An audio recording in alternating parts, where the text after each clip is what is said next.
Donc déjà, salut à tous et bienvenue dans la neuvième partie de notre TP sur la réalisation d'un site e-commerce de A à Z sur Symfony 7. Donc dans cette neuvième partie, on va passer à la partie produit. Donc on verra comment ajouter, modifier et supprimer des produits. Donc jusqu'ici, nous avons vu le système de catégories, nous avons vu le système de sous-catégories. Donc dans la vidéo précédente, nous avons vu comment ajouter, comment supprimer, comment modifier une sous-catégorie. Et dans la vidéo précédente, pour ce qui était des sous-catégories, on avait déjà vu une première relation, donc qui était la relation mini to one. Donc à gauche, on avait un élément et à droite, on avait plusieurs éléments qui pouvaient être liés à cet élément à gauche. Donc déjà, on pouvait associer plusieurs sous-catégories à une catégorie. Donc dans ces relations, on parlait de relations mini to one. Aujourd'hui, avec la partie produit, on verra aussi un deuxième type de relation qui est la relation mini to mini. Donc, ça suppose que des deux côtés, on peut avoir plusieurs éléments. Donc, on peut avoir déjà plusieurs articles, donc plusieurs produits, autant pour moi, qui sont liés à une sous-catégorie et plusieurs sous-catégories qui sont liées à un produit. Donc, un produit pourrait par exemple être lié à plusieurs sous-catégories, comme une sous-catégorie peut aussi être liée à plusieurs produits. Donc, c'est ce que on verra ici. Donc, avant toute chose, vous allez démarrer votre serveur, donc, comme toujours, et vous allez l'exécuter au niveau de votre navigateur. Et on va directement lancer avec la création de notre entité. Donc, on va aller avec la commande Symfony console make entity pour la création de notre entité produit. Et avant toute chose, je dois d'abord faire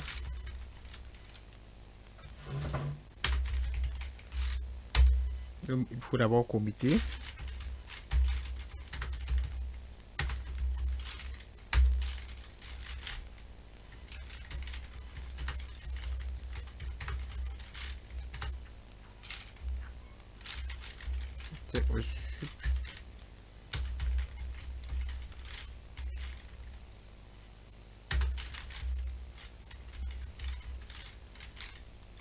Au système de sous-catégorie.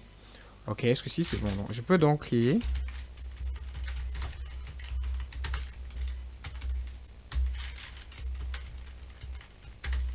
on va l'appeler product pour notre produit.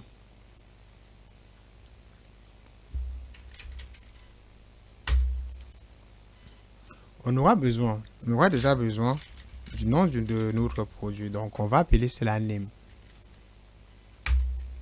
qui sera un champ de type string à une taille maximale de 255 caractères, qui sera obligatoire. On aura aussi besoin d'un second champ, qui sera le champ description. Donc, on va récupérer la description de notre produit. Ça sera de type texte, parce que ça peut prendre un texte relativement long.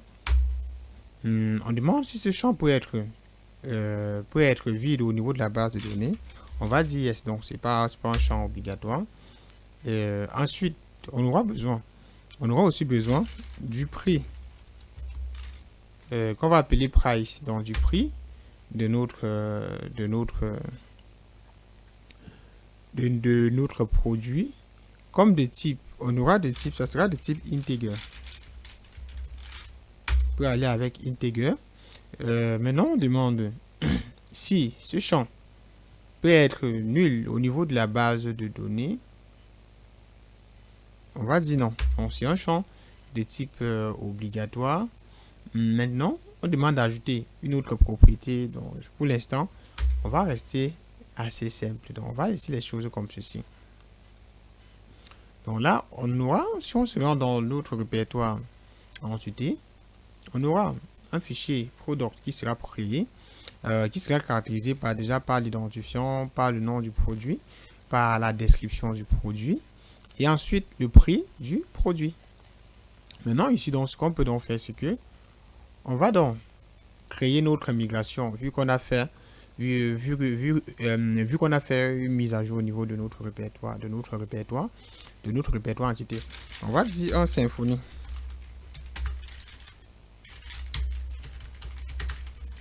console make migration. Ensuite, on va valider. Ensuite, on aura en Symfony. Console doctrine. Deux points. Migration. Migrate. Et puis, on va valider. On va faire ceci et actuellement, si on se rend maintenant au niveau de notre gestionnaire de base de données, dans le localhost/phpMadmin là-bas, normalement, on doit avoir une nouvelle table. On doit avoir notre table produit qui sera ajoutée. Donc, on a cette table-là.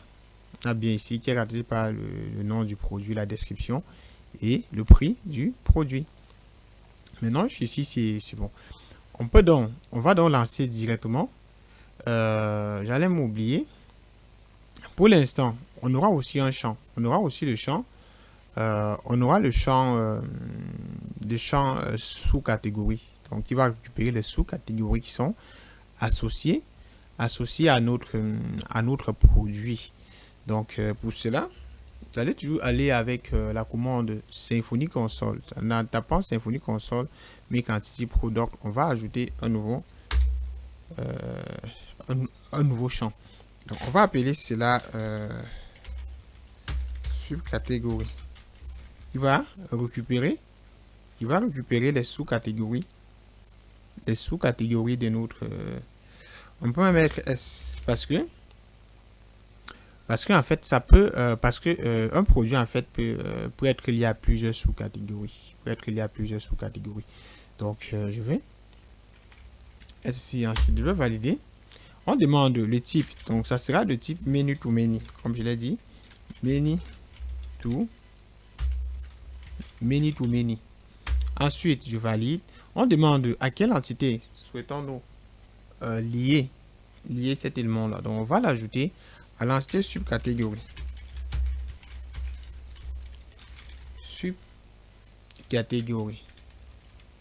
Ensuite, je valide.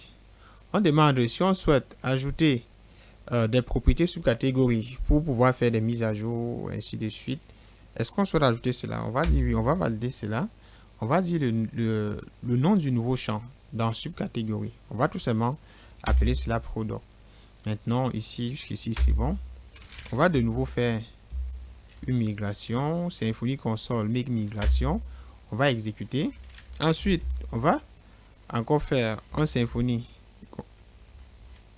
Console, doctrine, migration, migrate. Ensuite, en validant, ça fera donc la mise à jour au niveau de notre base de données. Donc, si je me rends actuellement au niveau de phpMadmin que j'actualise, j'aurai, en principe, je dois avoir, bon, ici, il n'y a pas de champ. Donc, il n'y a pas de champ ici parce que, en faisant cela, ça va créer une table pivot. Donc, on appelle pivot. Donc, qui sera, par exemple, product underscore subcatégorie. Parce que, dans ce cas, on a affaire à une relation de type many to many. Et dans ce cas, ça crée une table pivot qui va permettre de stocker les éléments. Donc, ici, vous aurez les identifiants du produit et ici, vous aurez les identifiants des sous-catégories. Donc, ici, donc, jusqu'ici, c'est bon. On peut donc créer notre contrôleur. On peut donc créer un contrôleur qui sera associé à notre entité, produit. Et pour cela, rien de compliqué. On va aller avec le microde qui va nous permettre de générer automatiquement un certain nombre de fichiers qu'on pourra modifier par la suite. Donc, il va déjà permettre de créer l'option, les fonctions créer, modifier, supprimer. Donc, on pourra modifier par la suite. On va aller avec Symfony Console make microde. Voilà, en ceci là. Donc, on dit à quelle entité on souhaite lier notre microde. On va le lier à notre entité product parce que c'est lié au produit. On va aller dans product et puis on va valider. On demande le nom de notre contrôleur. On va appeler cela product controller. On va taper sur entrée. On demande si on souhaite générer le fichier des expérimentaux. On va dire non, ensuite on va valider. Maintenant, on a donc... Ok, donc après l'exécution de notre commande, on aura un fichier PostController, Product Controller qui sera créé. On aura le formulaire qui va gérer cela. Ensuite, on aura le template. On aura, dans le template, on aura différents éléments au niveau du template. Maintenant, on peut donc aller au niveau du contrôleur. Si on se rend dans le contrôleur, on aura déjà, premièrement, on aura /product qui va pouvoir récupérer déjà des produits, tous les produits. On a la première méthode qui est app product index, donc qui est la méthode get qui va retourner tous les produits de notre base de données. Ensuite, on a new, donc qui permet déjà de créer des produits. Donc, on a ceci, et puis, bon, voilà, si après avoir soumis le formulaire, si tout est valide, et bon, si l'utilisateur clique sur soumet le formulaire et que le formulaire est valide, qu'est-ce qu'on fait? On peut donc faire un persiste. On persiste sur le produit et on fait un flush. Et puis donc, qu'est-ce qu'on fait? On va donc retourner, on va donc faire une redirection vers app product index. Ensuite, jusqu'ici déjà, au niveau d'ici, on peut déjà ajouter notre message de type $10 add flash pour ajouter une autre flash. Ça sera de type succès. Au niveau du message, qu'est-ce qu'on va ajouter? On va retourner un petit message à l'utilisateur, votre produit a été ajouté.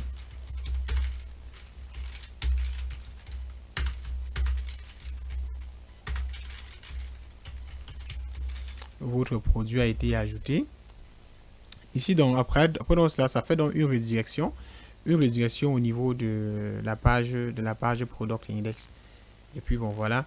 Ici, au niveau de l'affichage, ça affiche pour la mise à jour. Après tout cela, on va aussi retourner un petit message à l'utilisateur à partir de $10 add flash. Dans ce add flash, ça sera un message de type toujours au succès. Et ensuite, on peut donc dire votre produit a été modifié. Donc pour ce qui est de la modification. Et puis on a aussi la suppression. Donc après la suppression, on peut aussi afficher un petit message à l'utilisateur à partir de $10 add flash. Il va retourner à l'utilisateur un message flash qui sera un message de type danger parce qu'on souhaiterait afficher cela. On souhaite afficher cela dans un cadre rouge, donc de fond rouge avec, voilà. On peut dire votre article, votre produit a été supprimé.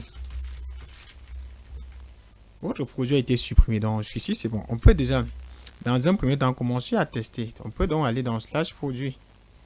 On peut donc se rendre là. Au lieu d'ici, on dit /produit. Si je valide, on dit la route n'existe pas, c'est /product. Autant pour moi, pas produit. Si j'entre cela, déjà ici, on a donc notre page produit. On peut déjà constater que jusqu'ici, on n'a aucun produit. Donc, ce qu'on peut faire, c'est que déjà, on va se rendre au niveau de notre répertoire template.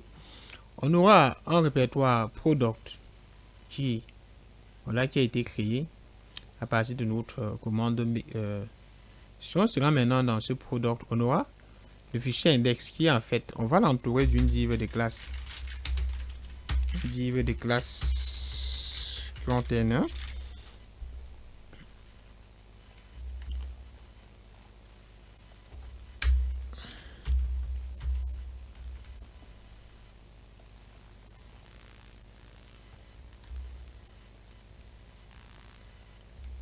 Ici c'est bon. En enregistrant et en revenant là et en actualisant.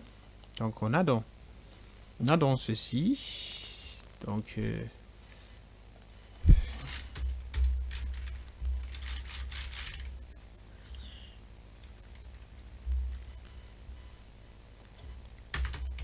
on peut aussi mettre un BR ici, un BR ici.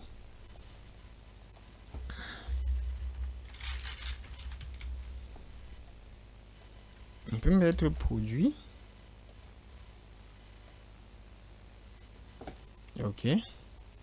Au niveau, bon, ici, vous avez le choix de traduire. Donc, on peut dire, bon, aucun élément affiché, tout ça, créer new, mais bon, là, c'est pas vraiment important. Donc, c'est pas, donc on va continuer comme ceci. Maintenant, au niveau de ce créer, vu qu'on n'a pas encore de produit au niveau de notre base de données, si on clique sur créer new, on va créer un nouveau produit. En cliquant là-dessus, on est redirigé dans product new, donc qui est cette fonction qui existe au niveau de, voilà, product new et tout ça. Ça retourne ceci et ça retourne un produit et ça retourne le template product/new.html.twig qui se retrouve dans le template, donc dans le template product. Ensuite on a new, on a donc ce new que voici. Donc on peut déjà aussi l'entourer d'une div de classe container.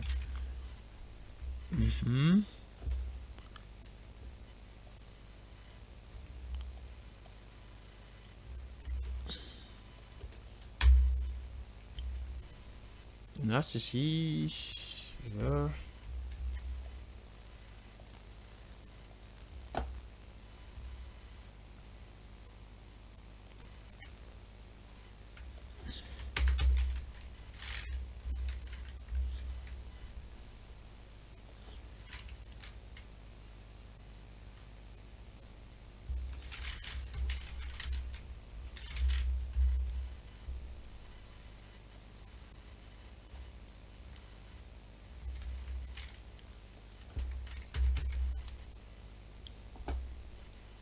Donc voilà, donc on a ceci. Si j'enregistre ce que je veux là, que j'actualise, je vais avoir une petite séparation là qui n'est pas mal. Donc ici, ce qu'on a, c'est que on a déjà le titre, de notre projet, on a la description, on a le prix, il va devoir entrer le prix et ensuite on a le bouton de soumission. Donc pour faire vite, on va déjà styliser, on va styliser nos différents champs. Donc on va faire une petite mise en forme là-dessus et voilà. Dans cette page de création, on a un formulaire qui est inclus. Ce formulaire qui se retrouve dans product underscore form html.twig. Donc, on va se rendre là. On a donc ce fichier ici. On va s'y rendre. À l'intérieur, donc, on a déjà un premier bouton qui est le bouton de soumission, à qui on peut dire btn outliner primary. Voilà, en faisant ceci et en enregistrant, on aura ceci au niveau du bouton. Et ensuite, on va récupérer tous les champs de notre formulaire. Pour les styliser. Ici, on a déjà le premier champ qui était le point name, qui récupérait le nom du tweak. À l'intérieur, on va mettre attr. Dans cette attr, on va mettre une classe. Vas-y en forme.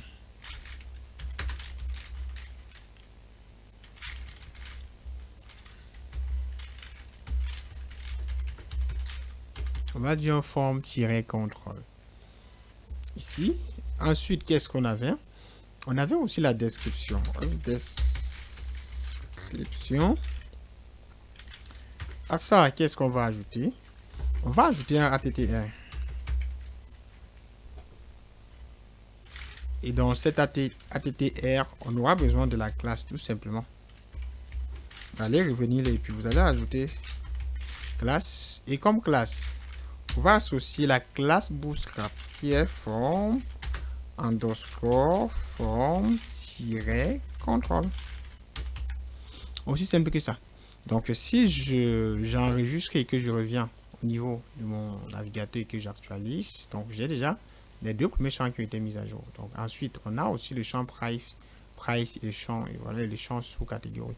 Donc on va continuer avec le champ price qu'on va aussi ajouter à ça, disons,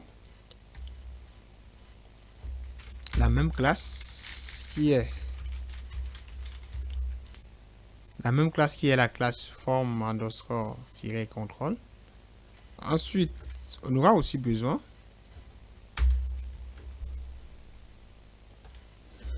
de quoi? De la sous-catégorie. Donc, voilà. Non, si on se retrouve dans forme, on a productive. On a donc subcatégorie.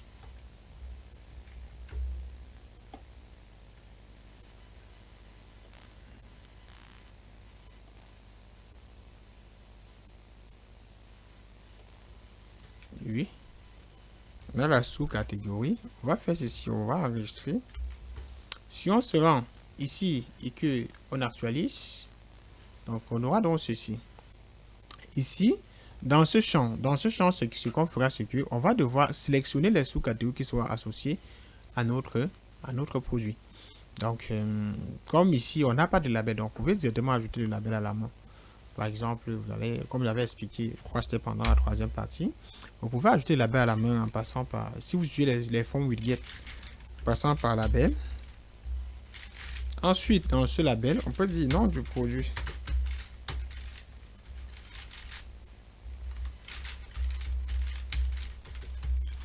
Nom du produit. Ensuite, on aura la description. Ici, on va mettre la description et tout le reste.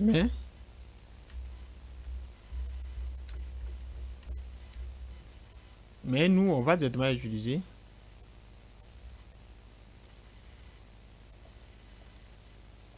au lieu des formes widget, on va utiliser des formes pour que ça puisse s'afficher directement avec les labels. Donc si bien là que j'actualise, donc on a directement le label là qui vont s'afficher. Au niveau du bouton, on peut dire btn bloc qu'on avait créé dans asset style app.css. Ici, on va mettre un BR. J'enregistre et que je reviens là de nouveau. Si je clique et que j'enregistre, on a dans notre bouton Save qui est bien là-bas. Donc jusqu'ici, on peut déjà créer nos produits. Donc on a vu comment on peut créer. Donc je sais pas, je peux par exemple dire l'iPhone 14. On va créer notre premier produit. Au niveau de la description,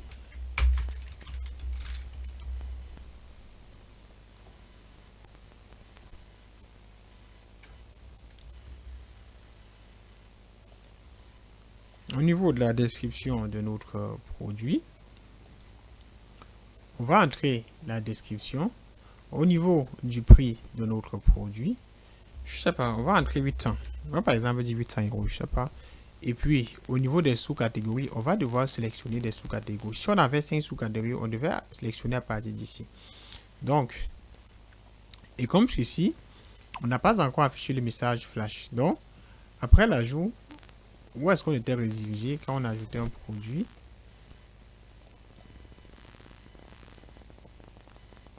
Après l'ajout, on était redirigé au niveau de la page qui affichait les produits. Donc, on va se rendre au niveau du template. Product index. Dans cet index, on va donc afficher notre message flash. Et pour l'afficher, qu'est-ce qu'on faisait? Il suffisait tout simplement d'inclure, de faire un include de, on était dans layout, je crois que c'est ça, oui, include layout. On entre dans layout, on entre underscore, star underscore flash underscore message point html.3. C'était ça. Oui, on entrait dans layout, ensuite on entrait dans flash underscore message.html.3. Donc ici, on a inclus notre message. Et puis si je me rends de nouveau ici, si j'entre ceci et que je clique sur enregistrer, on est redirigé au niveau de la page produit avec le nom de notre produit qui a été ajouté, la description et notre message flash. Votre produit a été ajouté. Donc ici on a on a affiché notre produit. On peut ajouter autant de produits, donc autant de produits qu'on souhaite. Donc on peut ajouter plusieurs produits voilà, à notre truc. Et maintenant, si je m'en vais encore de nouveau dans créer un produit. Euh, Ici, on a plutôt, disons, l'identifiant de la sous-catégorie. Donc, on va de nouveau modifier le comportement qu'on avait fait la dernière fois. On va se rendre au niveau du, du formulaire. Au lieu, dans Label Choice, on va plutôt faire comment? On va plutôt, au lieu d'afficher l'identifiant, on va afficher le name de la sous-catégorie. Donc, on va afficher le nom de la sous-catégorie. En faisant cette modification et en enregistrant, et en venant là de nouveau et en actualisant, on a plutôt la sous-catégorie. Et vu que c'est un type menu to menu, c'est pourquoi ça s'affiche dans ce genre de truc. Donc, vous aurez l'ensemble de vos sous-catégories à ce niveau. Donc, vous pourrez donc sélectionner, ainsi de suite. Donc, on va ajouter encore une sous-catégorie pour que vous puissiez voir voilà le comportement. Donc, on va se rendre. Là, je n'avais même pas ajouté sous-catégorie. Donc, on va ajouter le lien de sous-catégorie au niveau de notre menu. Et pour cela, on peut se rendre dans le contrôleur.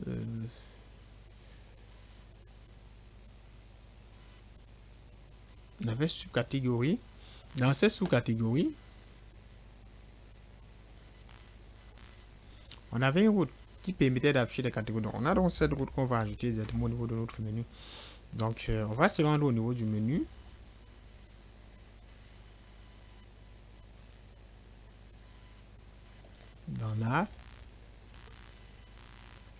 Dans ce menu,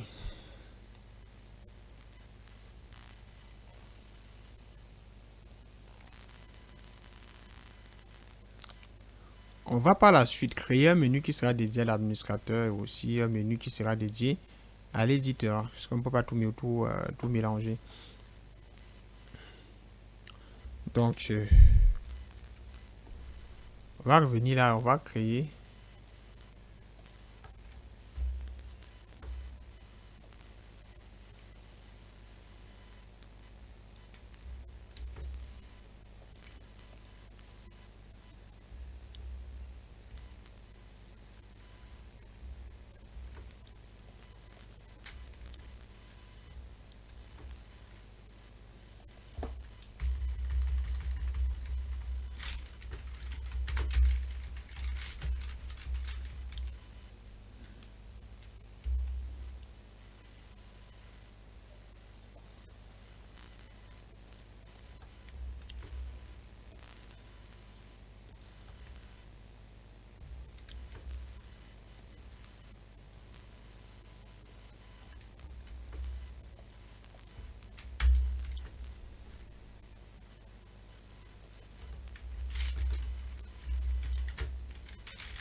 Ok, ici c'est bon. Donc ici, j'ai ajouté la catégorie et sous-catégorie au niveau du menu.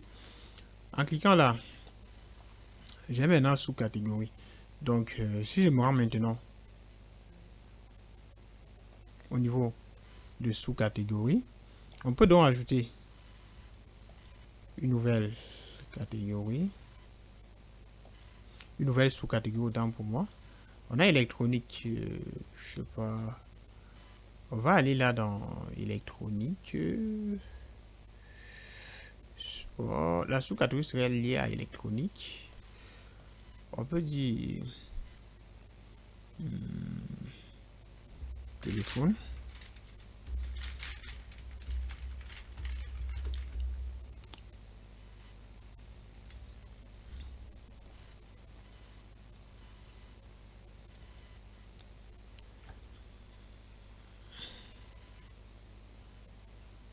On peut dire téléphone.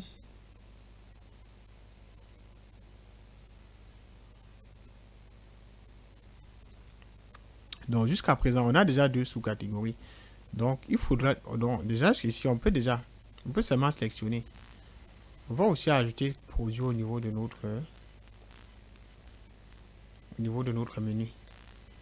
On va revenir là dans nav. On va ajouter une autre division.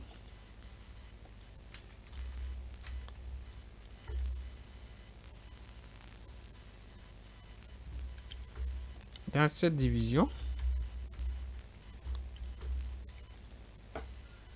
on va ajouter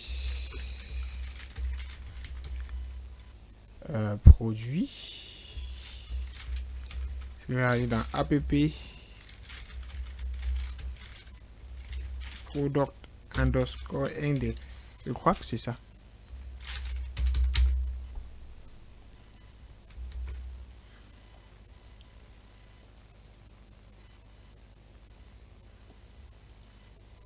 Ici, on a produit. En cliquant sur produit, on a redirigé ici. En cliquant sur new, on a donc ici. Donc, on peut constater qu'ici, on a donc les différentes sous-catégories qui sont présentes au niveau de notre application. Donc, de notre application. Et pour cela, pour pouvoir ajouter, par exemple, un produit. On peut ajouter un produit. Ensuite, on entre la description. On a la description. Ensuite, ici, on entre le prix du produit.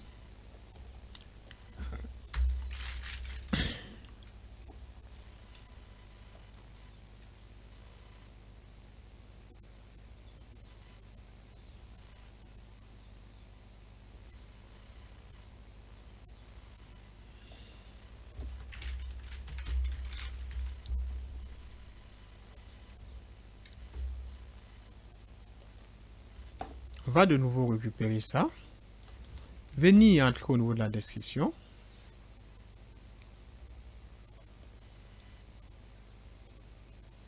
Ici, on va entrer, par exemple, je sais pas, on va entrer un produit. Dans ce produit, on peut donc sélectionner les deux catégories, donc les sous-catégories concernées. Donc, et pour cela, il faut seulement sélectionner et ensuite appuyer sur majuscule, le bouton majuscule et maintenir ça enfoncé pour sélectionner une deuxième catégorie. Donc, si on remet le prix, par exemple, à 500, comme j'ai sélectionné les deux sous-catégories, je vais sélectionner les deux sous-catégories, et que j'applique, on aura notre produit qui sera ajouté. Maintenant, si on se rend donc au niveau maintenant de la page, si on se rend maintenant dans produit, vous allez voir ce qui se passe. Ici, on a nos différents produits qui ont été ajoutés. Comment donc détecter les sous-catégories auxquelles sont associés nos produits? On avait notre table pivot qui était automatiquement créée par Symfony. Donc, ici, il y a des modes de comprendre. Donc, si on clique sur Product sur catégorie, on a donc ces différents. On a donc, cela est lié à partir d'ici. On peut déjà constater que on a une fois le premier produit, donc le premier produit qu'on avait ajouté qui est lié à la première sous-catégorie, donc qui est un maillot. Ensuite, qu'est-ce qu'on a? On a le deuxième produit qui vient à deux reprises. Déjà, à la première reprise, c'est lié à la première sous-catégorie et aussi au niveau de la deuxième reprise, ça vient avec la deuxième sous-catégorie. Donc, c'est à partir d'ici que tout est lié. Donc, on peut déjà comparer et savoir que ce produit numéro 2 est lié à deux sous-catégories. Donc, on a déjà la première sous-catégorie qui est maillot. Ensuite, deuxième sous-catégorie qui est le téléphone. Donc, si le produit 2 est lié à 10 sous-catégories, ça suppose que ça va revenir au niveau de la table pivot à 10 reprises. Au niveau de produit, on aura tout simplement l'identifiant du produit à 10 reprises.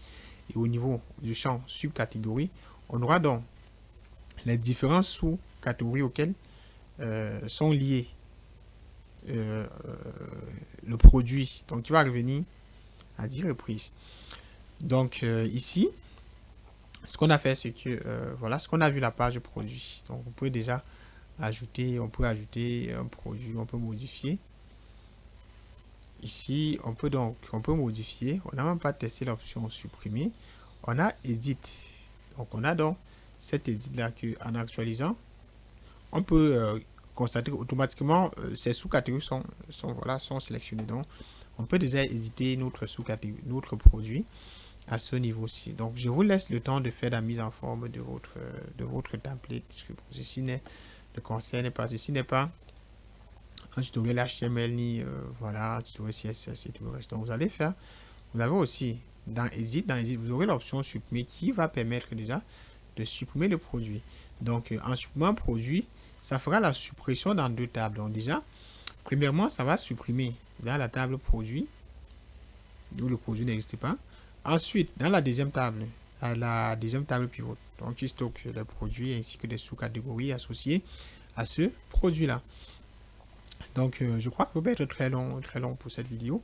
On va arrêter ici pour cette vidéo et on va se prendre dans la prochaine vidéo dans laquelle on va ajouter des images à nos différents produits parce que pour l'instant, on a juste récupéré le titre du produit, la description avec le prix du produit. Donc, dans la prochaine partie, on va ajouter des images à nos différents produits et peut-être on pourra aussi l'afficher au niveau et peut-être on pourra afficher dans nos produits au niveau de la page d'accueil. Donc, je vous remercie d'avoir suivi cette vidéo.